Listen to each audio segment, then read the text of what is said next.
welcome to another episode of the Bella Grace podcast. Whether you are struggling to find balance, using unhealthy behaviors to or substances to cope, or just want to unlock the root cause of what's holding you back, Bella Grace Coaching can help you transform your life, mind, body, and soul. Yes. I almost have the intro memorized. Almost. Good job, Teresa. I'm proud of you. And this week we're doing that by talking about, what did we decide? Okay, hold on. Okay. One quick question. Yes. Did you bring a shovel? No. Did you bring gloves? No. Did you bring a hat? No. Okay. Why? What are we doing? Good, because I didn't either. And it sounds like we're gonna murder someone and we need no. Wait, I just thought about it. It really does sound like Because you listed off all of the murder your husband supplies. we're not murdering anyone, and she is my friend ride or die, but hey, if you need me to bring a shovel and gloves, just tell me where and I'll be there. We're gonna dig, but it's not for what you're thinking. You silly girl, you have some very dark thoughts. I do. Yeah. No, we need them because, we're gonna be talking about gardening and the benefits of gardening. Yes. That's why we need a shovel. We need sunscreen, some glasses, a cute hat, and maybe some mosquito spray. Yeah. Yeah. Yeah. I know. In Texas, you definitely need mosquito spray. Definitely. If you're like me, you'll get eaten Yeah. alive. I don't know what it is. Yeah. My grandpa used to say that you had sweet blood because, if the mosquitoes were attracted to you. But when I was a kid, I was always covered head to toe in mosquito bites. I think I'm allergic to mosquito bites because mine get so huge and clumpy, like my little. Do they get pus in them? No. Oh. They just get really huge. Okay. They'll stay huge. Yeah. It's weird. I don't know. Yeah. No, mine get big because I scratch them. Then they turn into giant. Mine, even if I don't, size. They just do it. Yeah. That's what happens to me whenever I get bit by ants. Oh. And when I do photo shoots at White Rock Lake, there's carpenter ants. Okay. They're the big, huge ants that have they're red and black. Oh, those are the with red and black ain't good. Yeah, no. And anytime I get bit by a carpenter ant, it swells the size of a softball. It's huge. Okay. So yeah, but okay, the benefits of gardening. Yes. So, Rosie is the plant guru. She brought all the plants that we always have in the podcast, which, as you know, I know we've had technical issues. My laptop crapped out on us. And so until I get a new one, we're recording on a different method. And so everything is kind of blurry and not as good. Unless we can get our backup method to work, then it's going to be beautiful. But anyway, normally we have plants in the scene, and all of those plants are Rosie's plants. She has brought them to my house because she is because she needs plants, okay? Because she has nothing better to do with her life, and she's a loner, and I just think she needs other living things with her. I need something else to take care of. Yeah. When she brought me the first plant, she was like, "Here, I'm bringing you something else that you need to keep alive." Did I really say that? Okay, it sounds like I would, but I can't remember exactly what I said. You don't have time. You said, "I know you have so much time on your hands to take care of everything else. So here you go. Here's a new plant for you to take care of." Yeah, I would. Oh, thanks, Rosie. Yeah. Yeah.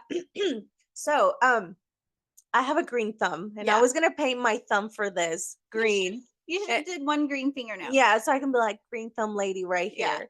Yeah, and I thought about wearing my my sun hat. Yeah. Just so I can dress the part, because I like to just really get into character. Yeah. I'm just that's how you are. Yeah. Yeah. But I was like, no, I'm too much. I need to relax.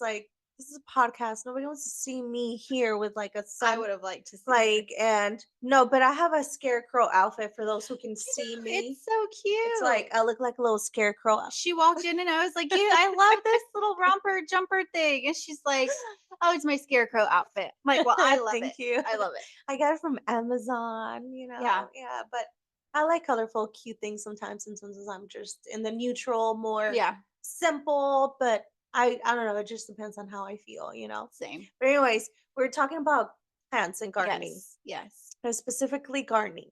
So we're talking about gardening. Mm-hmm. There are some really good benefits in gardening. One of them is it is therapeutic. It regulates your emotions. It's also a distressor, and it takes your anxiety away. Yeah. It also did I say it calms you? I don't know, but it does. Yeah, it calms you, but it's also physical exercise. So when you're out and about, not only are you smelling flowers or plants, but you're moving, you're pulling out weeds, you're watering your plants, you're mowing the grass, whatever it has to do with gardening, it's going to get physical and messy. Yeah. And we love physical and messy. So yeah, no, it does. And it kind of connects you back to being a kid, like playing in the dirt and like having fun. Like a mud fight. Yeah. Mud I pies. remember when I was a kid, my favorite thing, we had like a huge garden in front of our house, like a garden area. And my dad let me plant tomatoes and peppers and I don't know what else, but I just remember the tomatoes and peppers because we would make salsa with it. Yeah. And I've done that too. I would go out there at night because my dad would have people over. I don't know why, but I distinctly remember it being kind of dark, like the sun was setting, and being in the garden and like digging little like troughs, little trails from one plant to the other so that whenever I put the water hose in, it would just like flow to each plant. You know that there's a such thing as that, and they call it zanjas. There's so if you know a little bit about me, I grew up in a ranch. I was born in a ranch, in my grandma's ranch, and they were all pioneer people. They were all like green thumb people. Yeah, like they grew their own food. They grew everything. Like she had avocado trees, orange trees. I mean, she had everything. She had chickens, she had pigs, she had horses, she had cows. She even had like wild turkeys or turkeys. Wow. Yeah. She even had like those peacocks. Yeah. And like it was just always something. So like my childhood from like the age of like 1-year-old to a 5-year-old or 6-year-old was like a fairy tale, like in the garden in the rancho. And that's what we used to call my grandparents' property. El Rancho. Well, my grandparents' rancho was called La Papaya. Oh. It was a papaya. Yeah. They did have a lot of papaya plants and mangoes and bananas. So it was just like a paradise is how I remember it. So, but when like we were talking about sanjas, that's when you make a little trail from one plant to the other. So when you water one, the other one gets it too. And it's just like a little, that's what they used to do too. Like they would put the water to one and then they would dig these little trails or little roads and it would go. So that's really interesting. Hey, I didn't even know what I was doing, but I was like, I'm good. I think my brother made fun of me for doing it. He was like, you idiot, cute. When you put the water in there, like it's just gonna flood and it's just gonna all be mud. But it doesn't always. Like, yeah, it did. Yeah, it worked. I was out there for hours doing that.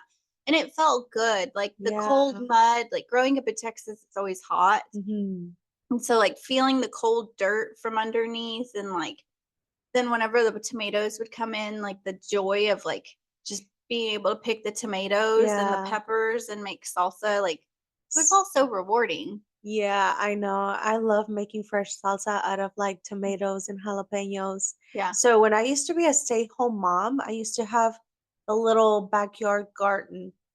And I used to grow cucumbers, jalapenos, cherry tomatoes, regular tomatoes, kale, and lettuce, romaine lettuce. Like, oh wow. I started it just tiny bit, little things that I could grow. Mm-hmm. And then I had really like a lot of vegetables and it was really good. But once I stopped, because I became, once I stopped, it just died. But the kale always grows back. Certain things just grow back on their own. Yeah. But I've grown potatoes also. They're like tiny, the little tiny potatoes. Yeah. So like the little baby potatoes. Yeah. I've grown those before. So it's just like, and I love it because you're out there, you're watering, you're getting sunlight, vitamin, is it D or C? Yeah. There D. you go. Mm-hmm. You're getting fresh air in your lungs. And if you're like me, you like walking barefoot. Oh yeah. Because I heard that if you walk barefoot, the earth has like this electromagnetic, or it's all about energy and stuff like that. It's called grounding. And earthing. So when you place your feet on the ground, you're getting some electrodes into your body. It's regulating your nerve system. It's good for inflammation. It's good for those chronic pains. It's just so good for your body. And it also, like, apparently your feet absorb like minerals through your skin, so it's all good for you. But the mud is also really good for you, I heard, because it's good for your skin too. We should do a mud bath. Yeah I know, I've always wanted to. And there's places where you can do like different types of mud from like different parts of the world, because all the different parts of the world have like different nutrients in their soil. And so like even with like coffee, if you get coffee from and chocolate, if you get chocolate or coffee from different parts of the world, like you can taste the difference and that texture. That taste that you're tasting is the nutrients from the earth and like what is in the earth around there. Like, is it limestone, or is it clay, or is it like, what is in the earth around there? So it's the same thing with like grounding or mud baths or whatever. And nature's just so good for you. Yeah, it is. So also, gardening also releases endorphins. It makes you happy. It calms you. It's therapeutic. So if you're ever out and you look at flowers or you look at grass, or all of that stuff is contributing to your happy hormone or chemicals. So it's so good for you guys. Get out there and like just dig some earthworms. Because you said it was a workout, and it is. Yeah, it is. We used to have the most lush, beautiful St. Augustine grass. Our yard was so fluffy. Like, I would just go out there, and Desea and me and the dog would just go lay in the grass. Good grass. Yeah, we would like on summer afternoons, like we have that big tree in our front yard, and so it would shade that half of the yard, and it helps with that grass. Literally just go lay in the grass and just hang out. I love doing that too. Yes. It's been neglected the grass for a year, and that's all it takes to kill it. I know. It's all it makes me so sad. No. But so what I did was, my dad used to make us go out every Saturday morning and pull weeds. Sounds like fun. Yeah, lots of fun as a child. It is. No, we hated it. We hated it because it was a chore, but it did teach us a lot of things. Yeah. Like, it taught us discipline. It taught us how work ethic. Work ethic, because my dad would go out there and he saw that you didn't pull the root out with the weed, then he'd make you get the poker and like go in there and like dig the root out. He gave you guys something to do. Yeah. I love that. Yeah. And we weren't allowed to go play. Granted, I was little. My parents divorced when I was 5. So it was right before my 5th birthday. So I was little, but I still participated. And then once my middle brother and I lived with my dad, we kind of did the same thing. But so like I have that skill from being a child and pulling weeds. So I decided to just go out in my yard And instead of weed and feed Teresa or is spraying, the weed killer, the yes. weed puller. If you ever need her, you can contact her at 1-800 wood. Is it weed? Weed Just killer. kidding. Yeah, no. So it took me 2 separate days on 2 separate weekends because I was so sore after each side of my yard that I like needed a week to recover. But I went out there and I pulled every single weed by hand, and it was essentially my entire yard. My entire yard was weed. I love that because I've done that Yeah. before. Like mine never passed away, not this actually summer, like few weeks ago actually. Yeah. But I told you once that him and I, when I was a stay-at-home mom, I had all this time in the world, so I had nothing better to do than to just mess with my garden. Mm-hmm. So I would fertilize and water, and I had really nice green St. Augustine grass as well. It was so nice. But now that I work, I don't have a lot of time. So now I have like little patches that I didn't fertilize, that I didn't take care of, but I still try to water it over the summer when I can. Yeah. But I would do the same thing. I would go in there and pull all the wigs, like yank it just try to get all of the roots out and everything, because if you don't, it's gonna keep growing and it's gonna get ugly. And yeah. And it's not that I'm trying to be a perfectionist over here with like, but if you don't my get garden, the root, but it comes back. Yes. Yeah. And that's we could go all into that on like, if you don't get the root of the problem out. Oh, Teresa. Yeah. You want to go there, huh? Let's go there. No, like seriously, it applies to life too. And I deal with this with my clients. Like I recently I love that. This is not a gardening talk anymore. It's called let's get to the root of the problem. Yeah. And how can you flourish and just be your amazing self? Yeah. But it's until you take the time to actually sit and think about things and reflect, you can't get to the root of the problem. Yeah. I worked with a client for a little over a year. And when she came to me, she wanted to moderate her drinking. Right? She was like, I just want to drink less. I don't want to quit drinking. I just want to drink less. And very early on, she said, do you think that people can moderate their drinking? And I said, yes, I think people can moderate their drinking. But when you have to get help to moderate your drinking, that means you have a problem. And I don't think that people with a problem can moderate their drinking.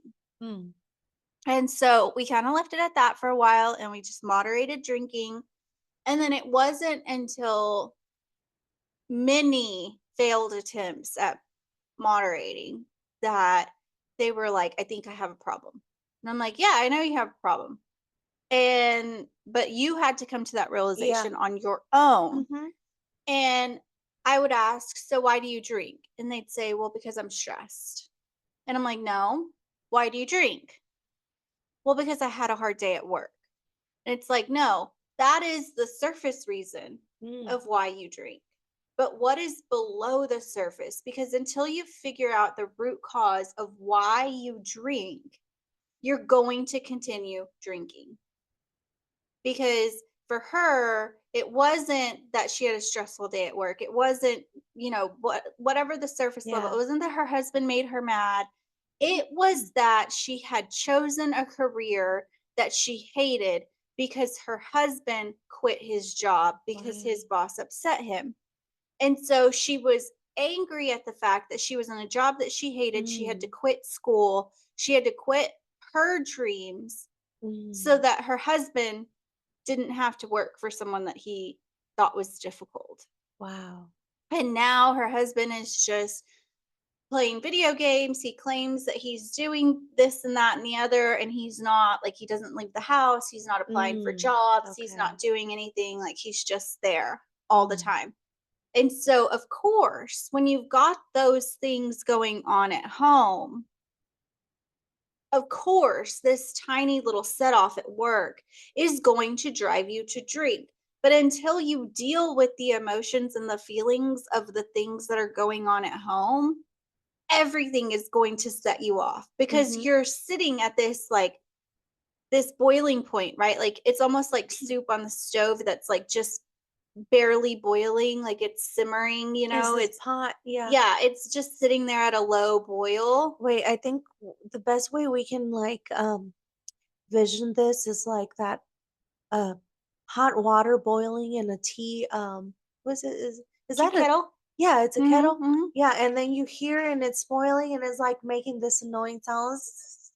Oh yeah, and then it goes beep Yeah, when it's done. Yeah. yeah, like that. Yeah, it's the same thing. Like you're at this low simmer, this low boil. And Yeah. any little increase on the heat, of course, it's going to send you into a rolling boil, like a Mm. over the top boil. So you have to figure out what's at the root of it in Mm. order to actually start to heal from it. Wow. Yeah. So anyway, that's That's what I was good. thinking about. Random tangent on getting to the root of it. Okay, so how do we get rid of these pesty insects in our garden? Oh, yes. Yeah. How do we get rid of these caterpillars, these You tell little me because you're the pro gardener. um I am not a I was gardening kidding. person. I I love gardening, but I feel like that's just one of the things that you just can't ever get rid of because they're Yeah. part of They're part of nature and they're nature. part of the ecosystem that Mhm. makes everything work together. Yeah. Whether you like it or not, whether you like spiders, ladybugs, whatever it is. Yeah, I even the keep my little wasps snakes. around Yeah, so do I. because they eat, I think they eat caterpillars. Ah, And I'm happy with that. Like, go yeah. get them. I Get them. just don't bother them. Like Yeah. if I go outside and they're out there, they usually go away. Yeah. Like they don't Yeah. hang around. They might buzz around, but as long as you don't Just mess like with the wasp, bees. like Yeah. I honestly, I don't like, I don't have a problem with any other bug out there except caterpillars. Those just, those are, yeah. that's like a trauma that I'm still working Yeah. through it. Yeah. But other than that, I don't care about the bees being in my garden. I don't care about the wild bunnies. I don't care Yeah. about like actually, I don't like flies. Nobody likes flies Nobody likes flies. or mosquitoes. Yeah. Right. But it's just like I know that they have to be there and we all Yeah. have to coexist with Mhm. one another and we all contribute to the existence of nature. Yeah. Yeah. And a Yeah. lot of those bugs help your garden in Yeah, they different do. ways, They right? do. Yeah. Yep. Yeah. So benefits of gardening. We said it grounds you. Yeah, it grounds you. It regulates your emotional and your Mhm. nerve system. It Yeah. also um when you're out grounding or earthing, Mhm. it it helps with inflammation, chronic pains. Mhm. It's also a good way to distress. It's also a good way to take your anxiety out. A Mhm. good form of exercise. Yeah. It also releases endorphins in your body. You're getting vitamin. Um, I always D. get D. D. I always get confused with vitamin D and So C on that one, on like you get vitamin D. when you're out in the Right, in the sun. sun, Yeah. right? But also, the more sunlight you get on your face throughout the day, like on your eyes. Mm. So, I always say, like, if you work in an office and you're inside all the time, as early in the morning as you can. I Mhm. do it like as soon as I wake up because Banana always needs to go out and go potty. Yeah. So, when I let her out to go potty, um, the second I get out there, like you close your eyes, point your face to the sun, and just let the sun pour down on you. Because the more sunlight you can get on your face throughout Especially the early day, in the morning, yep. mhm, the more melatonin you are Ooh, going to produce in in your brain. ooh. So the better sleep you're going to have at night. Let's go get that Yeah. sunlight. Yeah. So melatonin is the chemical in your brain that tells your brain that it's time to go to sleep. You are my sunshine, my only She's sunshine. always You singing. make me happy when days are when skies are gray. Oh, there you go. I See, don't we finish each other's we sentences. do. Yeah. No, yeah. So it can help with your sleep. Gardening can Yeah. also help with your sleep by helping you produce I hope after melatonin. this episode, everyone goes to like Home Depot or Lowe's or whatever your gardening sources and just get out there and get dirty. Yeah. Get Yeah. dirty, get some dirt under your nails. Yeah. Use the earth to help heal your mind, your body, Yeah. and your soul. If you don't have a green thumb like me, you can just buy those tiny little plants, put them in the pot, and just put them next to your window. That also helps it. I'm sure it releases some type of like. Yeah, no, there's scientific proof that having green things in your house is good for your mind. It calms you, it brings peace. If you're super stressed out, like it can be very calming and relaxing to look at something green, even if it is a fake plant. Like it is just the color green. Because it draws you back to nature, which is what gardening is doing. And it doesn't have to be plants, flowers, like vegetables. I quote unquote garden just by like, I have a sand pit in my front yard. So like going out there and cleaning out the sand pit and like cleaning the sand and blowing the leaves out and pulling weeds, like that sort of thing. Really just like getting back into nature, spending some time go taking hiking, care go of for a run something. outdoors, go do some yoga, just go have some tea outside. Yeah. So good for you. It is. Yeah. Yay. What else you got, Miss Green Thumb? I don't know. I was just thinking. Are you good at landscaping? No. I need someone to go fix my garden.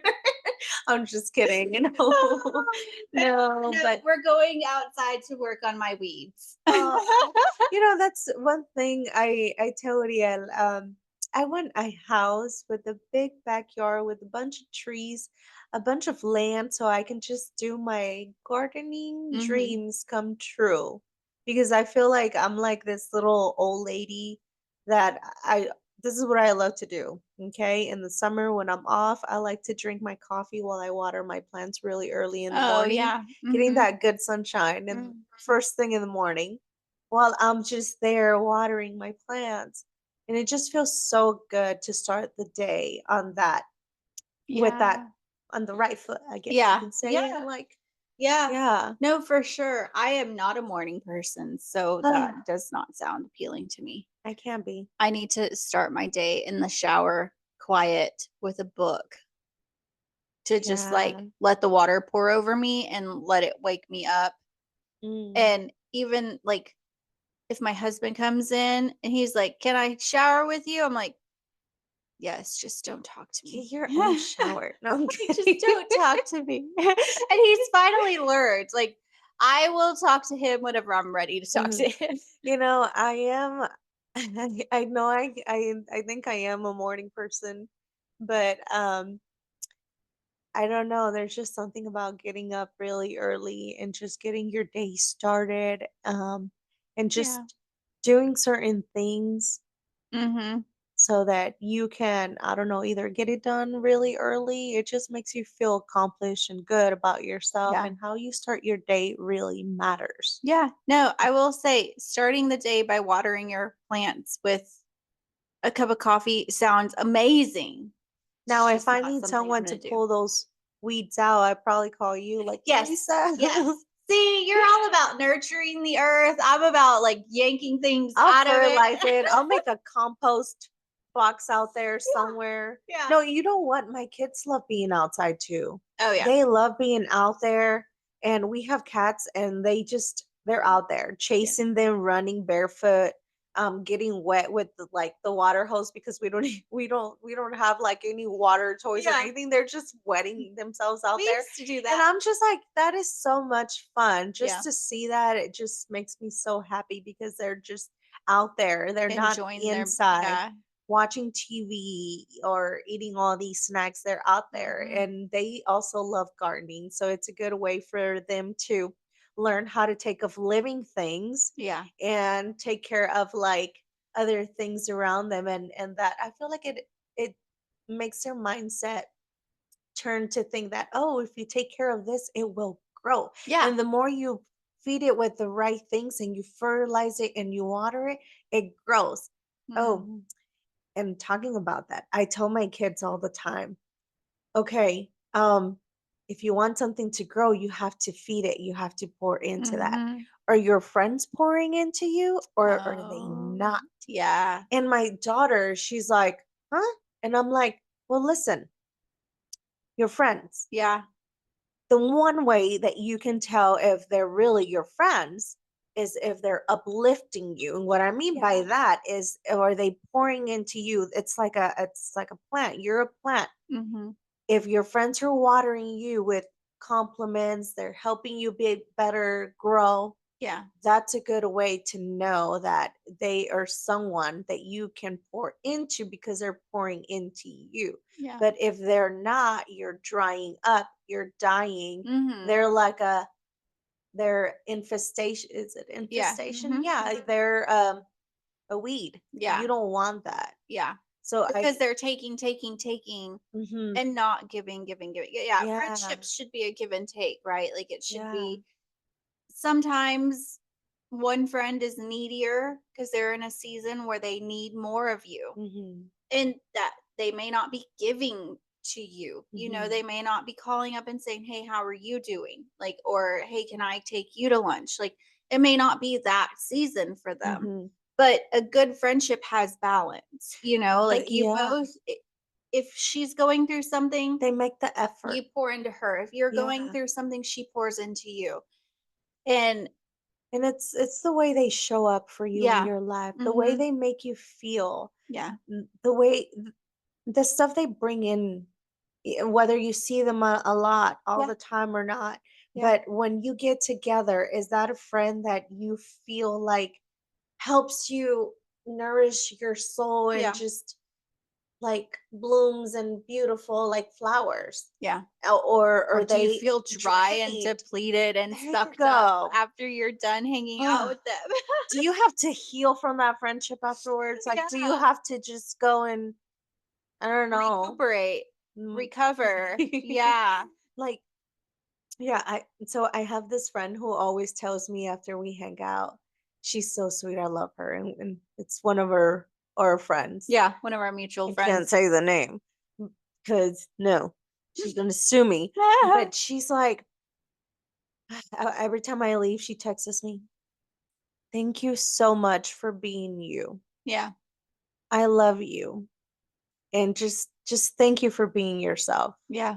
And I'm 30 something and I'm like, I mean, I love that she loves, to tell me like she's grateful for me just being my true authentic self. Yeah. And I guess I never thought about it that way. And I was like, well, yeah, I don't know how to be any other kind of way. And she's like, yeah, I know. It's just that sometimes I feel like there are some friendships that I just need to recover from after seeing them. And I'm like, I guess I know that it's happened to me. I just didn't see it that way. I guess I just felt like some people were just a lot for me. And maybe I was just, I don't know. But then now I realize that, there are some friends who pour into you and make you feel good and they just uplift you and they just, did I say they pour into you? They help you grow and they fertilize you and then they prune you, all those little bad leaves that are like no longer serving you. They help you get those out and they just like wipe you clean and spray you with some little, they just, and then there's other friends who see that the weeds growing in you and they just encourage that to grow. They don't help you polish and right. Yeah. Because if one of my friends was going down a bad path, I would be like, "Hey, I love you and I don't want to see you do this. So I'm going to tell you, I know you're going to do whatever you want, but I love you and I can't see you do that." Yeah. Whereas some friendships that I've had in the past, it was like, hey, let's go down this shitty road together. It'll be fun, Yeah, and then it'll we'll be do it fun. again. And then we'll do it again. And let's Yeah. burn down the house together. Yeah. And, we were both broken and a mess at that point. But Yeah. like, you can take the temperature of like, okay, is this growing me or is this sucking me dry? Like, is this taking from Yeah. me or Taking is the life this, out of me. yeah, or is this good for me? Because Yeah. it can be fun to go down a dark road together. You can feel not alone. You can feel like, well, they're doing it, so it can't be that bad. But really looking at it and saying, okay, 5 years from now, am I going to be proud of this? Am I going to be proud of this friendship? And am I going to be proud of what we're doing together? Am I going to want my kids to know about this? Like, maybe you don't have kids now, but now that I have a teenager, a lot of times I'm like, oh my God, I wish I never would have done that. Because now a lot of the things, like, I have to tell my child, yes, I've done that. And no, you shouldn't. Yeah. And most often I find that people who have been through some dark stuff, Mm-hmm. they don't want to share with their kids Oh, yeah. because they don't want to encourage it, but Mm-hmm. they fail to realize that sometimes your kids need to know about your Mm-hmm. mistakes so they can see, hey, I I know Been what there, you're done going that. through Yeah. or what you feel like doing because Mm-hmm. I was there before. Yeah. And I know what it's like. And I can tell you from my own personal experience that that was a mistake and I should have never done that. Yeah. And I'm telling you this because I love you and I care about you and I don't want you going through the Yeah. same thing. No. Now, it is obviously at the end, they're going to make, They're gonna do whatever they want. right, Yeah. exactly. But it's your job as a parent to be like, okay, I've been there, done that. Don't do it Yeah. because so and so and so. Yeah. And if and your kids, you always want to pray that they do take your advice and they don't do those things because I feel like that's all part of life. Like Yeah. you have to go through those things to and experience them so that you can teach your children not to go down that path. And then they would do the same. Yeah. Eventually everybody has their own will Yeah. and they'll do whatever, but you have to Yeah. help your kids like thrive and flourish and bloom and grow. Yeah. I know. I tell a lot of personal Yeah. stories on this podcast, and Same. yeah, but and people will teenagers, a lot of teenagers follow me on social media because I'm really involved with my daughter's life. And so her friends follow me on social media and they'll tell her stuff like, oh my gosh, I didn't know your mom did blah, blah, blah. And she's like, yes. She's like, my mom was crazy. My mom had a crazy life. Like, she's done crazy things. If you want to know about it, just listen to her podcast. But the reason I can be so open is because I've shared these things with my daughter. My daughter's 17, so it's a little different. It's not like I was telling her these things when she was 8 years old. Yeah, but as she's grown, I've shared parts of my story with her because I don't want her to make the same mistakes that I did. And yeah, at the end of the day, I tell her, you're going to do what you want, but it is my job to equip you with the tools for you to be successful. And part of that is telling you what I did wrong and how to avoid doing those things. Yep. Some parents don't like to share and open up with their kids for the fear that they may encourage it or embarrassment or shame. Yeah. But they fail to realize that when you don't share your personal journey or struggles with them, they won't be able to relate to you or be able to open up to you because you understand. So you close off that line of communication. Exactly. Yeah. And then your kids end up doing exactly what was your worst fear And because history repeats itself. Exactly, because you're not guiding them. You're not opening that door an opportunity to say, "Hey, listen, I know what you're going through, especially during the teenage years. I feel like they're the hardest because of their hormones. Yeah. And there's just so much influence around them and so much peer pressure Yeah. that kids can definitely go into the wrong direction if they're not guided by someone who has experienced it, and someone who loves them and wants the best for them. Yeah, you can either guide your kids or the world will. Yeah, exactly. Yeah. Yeah. Yep. Mm. Well, we went really deep. We went from gardening to parenting. Well, To friendships. we have friendships and relationships and to our husbands. yeah. But anyway, so you got anything else for them? No. Yeah. Get outside and get messy and go fix your garden, because you may win the best garden of the neighborhood. There you go. I've seen those articles. I know. And it could help you get to the root cause of whatever it is. Go in there and dig. Yeah. Dig some stuff up and just get messy and let it all out, and then just let the water just wash it away. Yeah, and then you'll make some room to flourish and grow. Yep. I love it. Yeah. All right. Well, don't forget to like and subscribe. And until next time, be well, be kind, and may you find some joy this week. Bye. Bye.